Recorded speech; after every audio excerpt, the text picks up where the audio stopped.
Poštovani gledalci, dobroveče. Severni Banat je uvijek bio kraj koji je davnina bio poznat po poljoprivrednoj proizvodnji.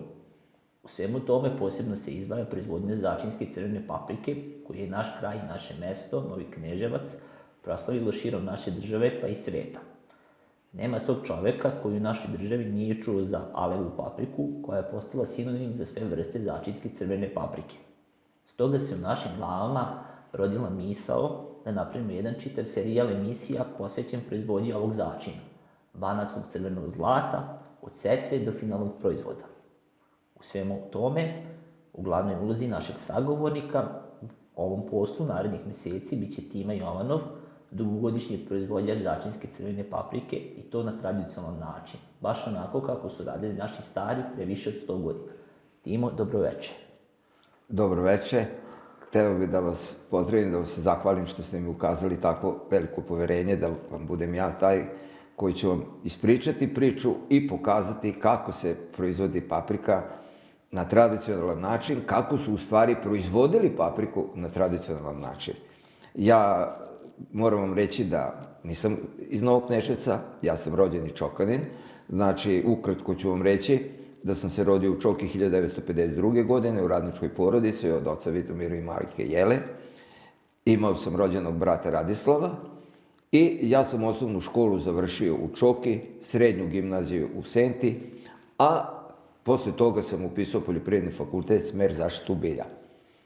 To je bio tada smer koji je postao najatraktivniji na poljoprivrednom fakultetu i posle završetka studija, evo mene do Novog Kneževca. Tu sam dobio posao agronoma, zaposlio sam se u zemljoradničkoj zadruzi Novi Kneževac i prvi moj susret u nekom većem obimu, normalno posle onoga na fakultetu što sam imao da učim i o paprici, pa i o začinskoj paprici i o svemu drugom, ja se susrećem na polju, a to su paprika, arpadžiki i ostale kulture. Ali ovde bi bilo najvažnije meni i moje onako usmerenje išlo prema paprici, jer je svaka kuća, maltene svako domaćinstvo imalo papriku i imalo arpadžiku.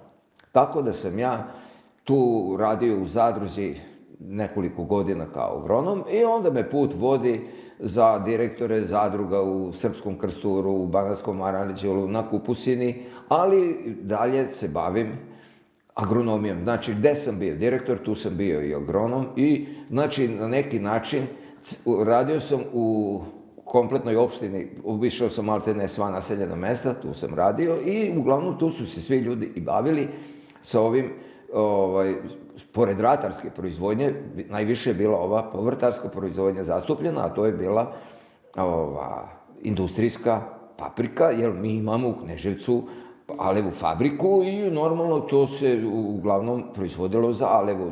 Manje više neko je nosio u Martonoš, ali to uglavnom se to. E sad, ja kao i dete i sve to slušao sam o alevi normalno, jer je ona bila prepoznativa u onoj našoj Jugoslaviji.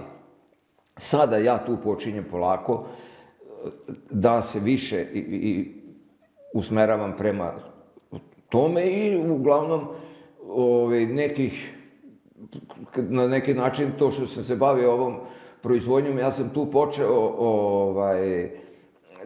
da se upoznajem i preko moje lične firme koju sam ja imao,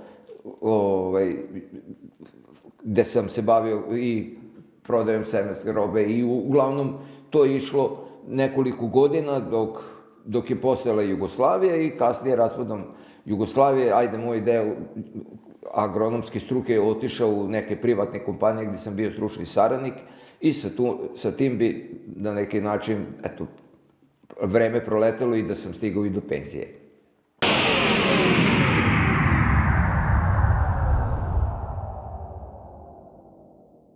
Koliko dugo ste vi već u poljoprivrednoj proizvodnji, dakle kada počinje to vaše prvo iskustvo sa poljoprivredom, s obzirom da ste rekli da dolazite iz Čoke i ovako u privatnim razgovorom sa vama sam saznao da ste još kao momak, odnosno dete, bili već na neki način uključeni u poljoprivrednu proizvodnju, a drugo pitanje koje se nadovezuje na ovo prvo jeste kada počinjete da dolazite u kontakt sa proizvodnjom začinske crvene paprike i kako je ta vaša proizvodnja išla. s obzirom da li ste nekad imali veće ili manje površine industrijske začinske crvene paprike? Pa vrlo, vaše lepo i dobro pitanje, da me možete malo vratiti unazad, da mogu da vam ispričam ukratko, opet, onaj moj period srednje škole, znači posle osnovne srednje škole, meni je deda bio u Čoki zemljoradnik. Imali smo zemlju, imali smo vinograd, imali smo nešto malo voćnjaka i to me je usmerilo na neki način da ja upišem poljoprivredni fakultet, ili više sam se vezao za dedu, stalno sam išao sa dedom na njivu, pa posle već i počinjao sam da idem. Mi smo tada još imali konje, traktor nismo imali i to su sve bili na neki način oni radovi. Ja pre nego što ću i završiti fakultet i pre nego što ću doći da živim ovde u Novom Kneževcu, ja sam imao voćnjak i to ne baš mali voćnjak koji je imao 120 drva, kaj si je 120 drva ostalog voća. Znači, to je bilo moje neko nasleđe od dede, znači, koji je hteo da, eto, ja kao agronom imam nešto gde ću moći malo i da radim što se tiče voćarstva. Kad sam došao ovde u Novi Kneževac i počeo ovo da radim što sam vam malo pre ispričao, ja sam 84. godine zasnovao porodicu, upoznam se sa suprugom Latinkom i oženim se sa njom. Dobili smo 2 sina, Pavla i Predraga, koji su danas usmereni na svoje neka zanimanja, znači nisu u poljoprivredi, kao što sam ja ostao, recimo, veran poljoprivredi i nasledstvu ženinih roditelja, gde smo mi počeli na neki način odmah sa onim danom kad smo se mi uzeli, počeli smo da radimo zemlju koja je od žene pokojni otac bio i majka zemljoradnici, u stvari majka je radila, ali je otac bio zemljoradnik i on je nažalost preminuo i mi smo ušli direktno u proizvodnju. To je taj moj prvi deo 84. godine, kad mi krećemo da se direktno mi bavimo, pored ovog posla, žena je lekar, a ja agronom, bavimo se i imamo sopstvene njive i bavimo se proizvodnjom. Ja sam tu da bi napravio neki, kao i svi drugi, šta bi mi bilo najatraktivnije i najbolje da radim. Ja sam na zemlji imao jednu čak manju količinu arpačike, ali veću količinu paprike, veći broj jutara i bavio sam se ostalo ratarskom proizvodnjom, stočarskom i sve to. To su, znači, moji prvi počeci u ličnom nekom, nekoj, poljoprivrednoj proizvodnji, da dolazim do izražaja da radim papriku i sve druge kulture koje smo tada imali u ovom nekom našem prostoru.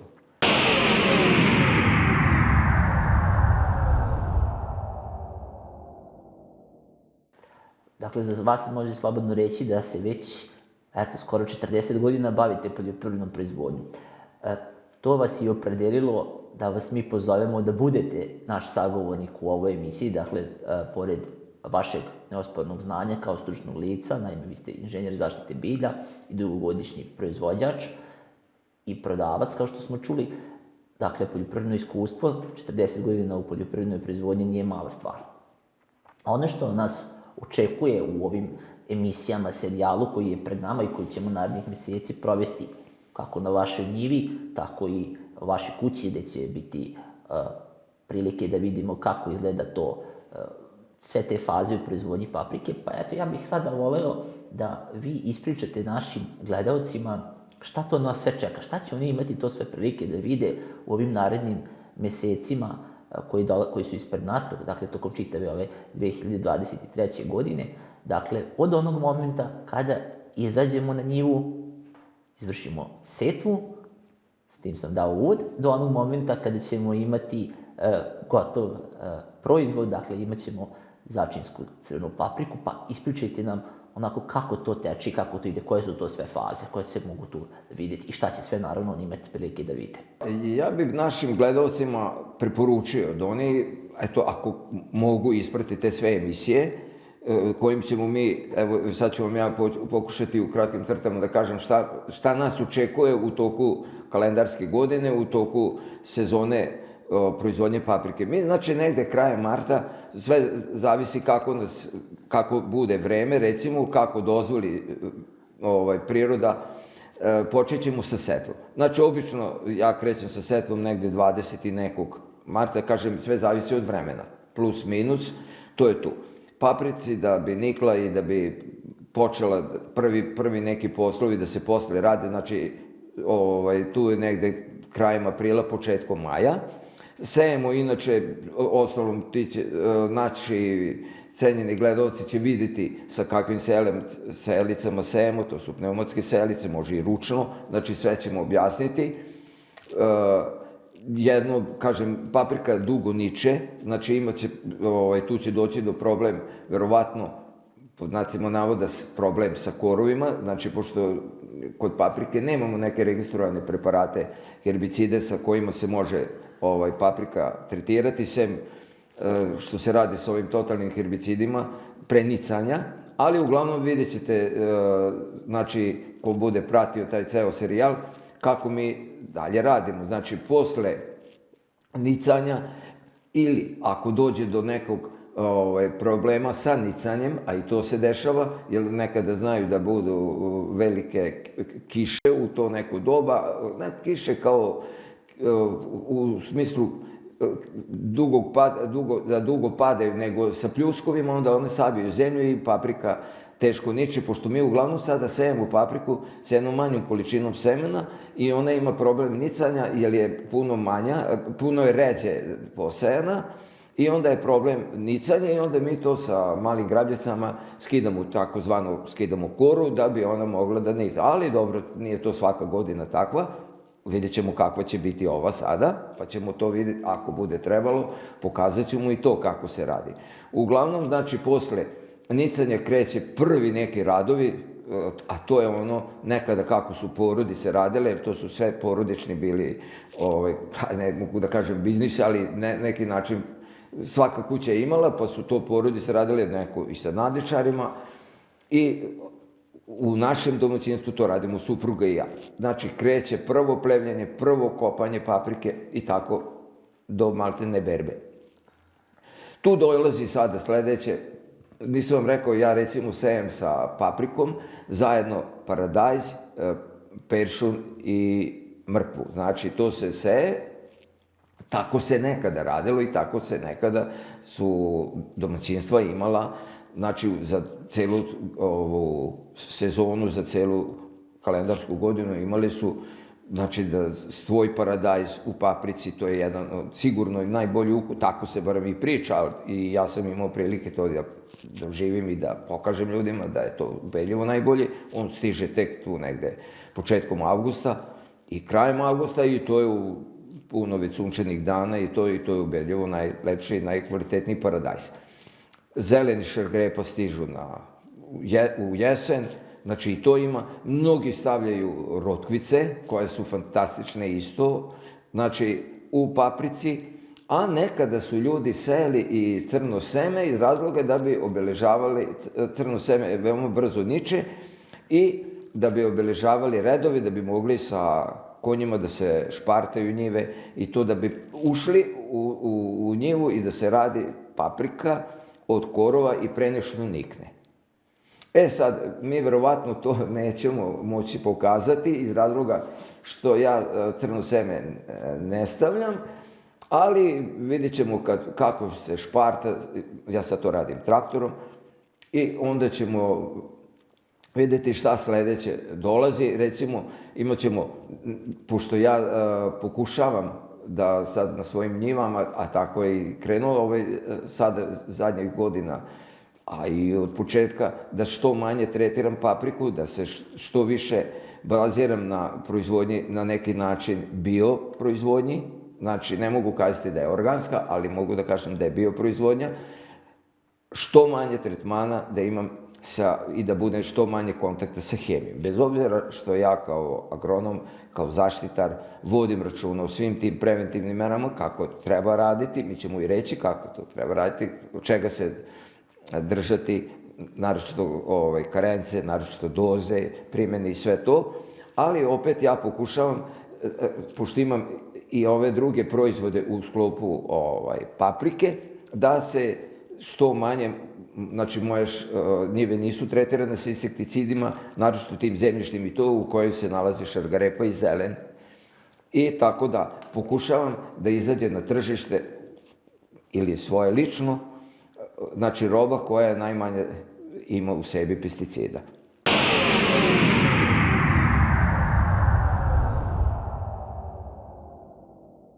Kada su u pitanju letnji meseci, s obzirom da smo svedoci nagle promjene kako makro, tako i mikroklime na našem terenu, neophodno je, pretpostavljam, i zalivanje. Na koji način to vršite? Industrijska paprika, uglavnom ona može da trpi i da se radi bez zalivnog sistema. Znači ona jeste zahtevna za vodom, ali može da se radi i u suvom vrtarenju. Sada, ja imam,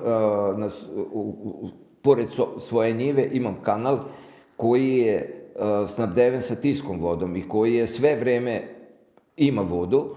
Ja sam počeo ipak da pomognem nešto paprici, da ima već kad postoji voda i to, greota od Boga, ne zalivati. I ja navodnjavam, znači u tim letnjim mesecima imam sistem rasprskivača, znači jedan od najstarijih, ali recimo vrlo, mogu da kažem, dosta se dobro pokazao. Njiva je u sam kanal i par puta godišnje u toku, u stvari, sezone, ja papriku navodnjavam.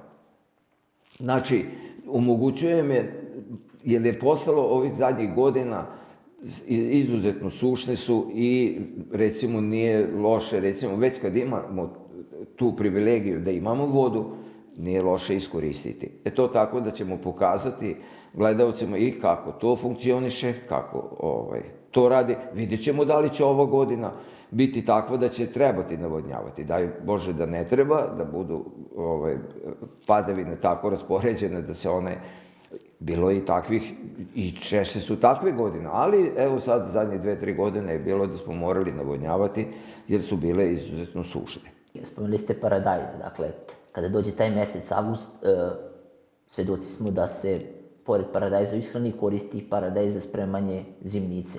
Kako to u vašem slučaju funkcioniše? Paradajz je znači direktno je paradajz iz semena, znači setva je direktna, znači zajedno sa paprikom se i paradajz seje. On nešto čak i pre niče od paprike, vidjet ćete i to, i on, znači to je njivski paradajz koji stiže tu negde, kažem, četkom avgusta, krajem avgusta, sve zavisi isto od godine. I ja paradajz, on mi služi, pošto ja to radim otprilike na negde, možda 4 jutra, vidjet ćemo i sada kad budemo sejali koliko će biti posejano. Ja njega plasiram u mlevenom stanju, znači svež mleveni paradajz. Znači ne kuvani, nego svež mleveni paradajz. Pa mogu da vam kažem, ja imam sad već, prepoznatljiv sam na ovom terenu, u ovoj našoj sredini, i to mi je nekako najviše i najjednostavnije ga plasiram iz razloga što to sve mogu sam da odradim. Supruga mi pomogne prilikom mlevenja i da bi ga, znači, pripremili za mlevenje i sve to, a ja sam berem. I to je meni onako jedan posao koji može, to ćemo opet pokazati gledalcima, kako to sve može da funkcioniše.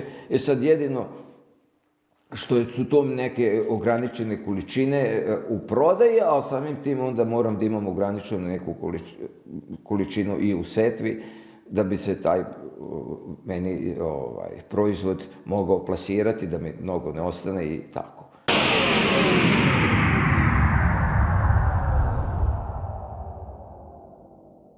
Kada dođe, dakle, kasno leto, odnosno mesec septembar i, naravno, jesen, to je vreme berbe paprike, ako se ne varam. Koje će tu sve faze gledaoci moći da vide, odnosno šta će tu još prethoditi do onog finalnog proizvoda? Početkom septembra počinje fabrika Aleva, pa ove druge fabrike u Martonošu, Horgošu, da primaju papriku. To je obično negdje između 5. i 10. septembra i mi tada počinjemo sa berbom. Znači, to se radi uglavnom, i ja koji radim uglavnom sve sam sa suprugom, tu moramo da uzmemo i mi da pojačamo malo berbu, da uzmemo nadičare i ja jedan deo, vidjet će gledalci, predam alivi. Znači, jednu veću količinu sveže paprike koju direktno, znači obrane, nosim direktno u alevu, a jedan manji deo koji mi možemo kasnije da preradimo, manji deo u tom smislu iz razloga što sve radimo ručno i vidjet će se sve to kako ručno radimo i ne možemo neku veću količinu supruga i ja to da odradimo, nego tu koju odradimo, da bi došli do tog kvaliteta.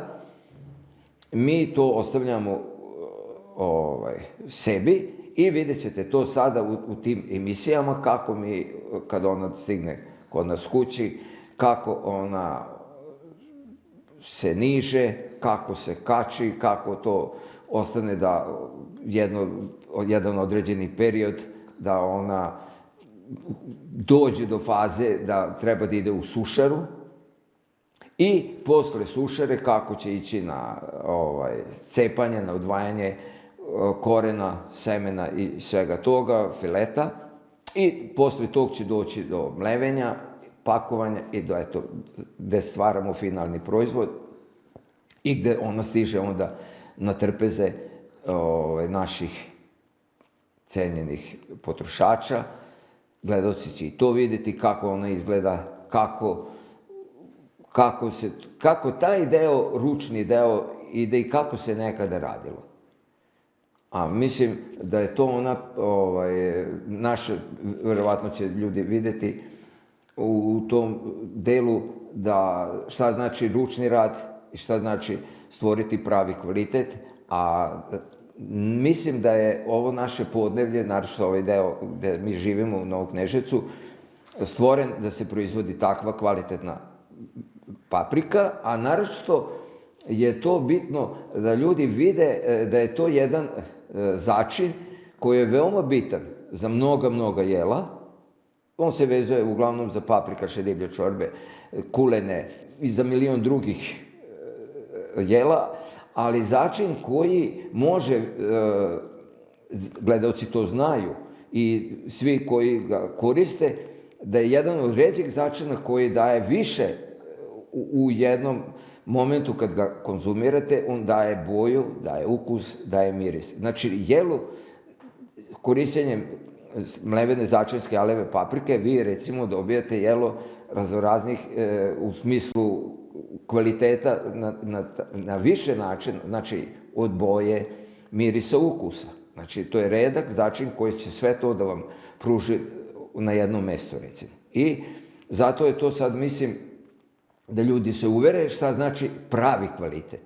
Hvala Timo na pruženim informacijama. Hvala i vama.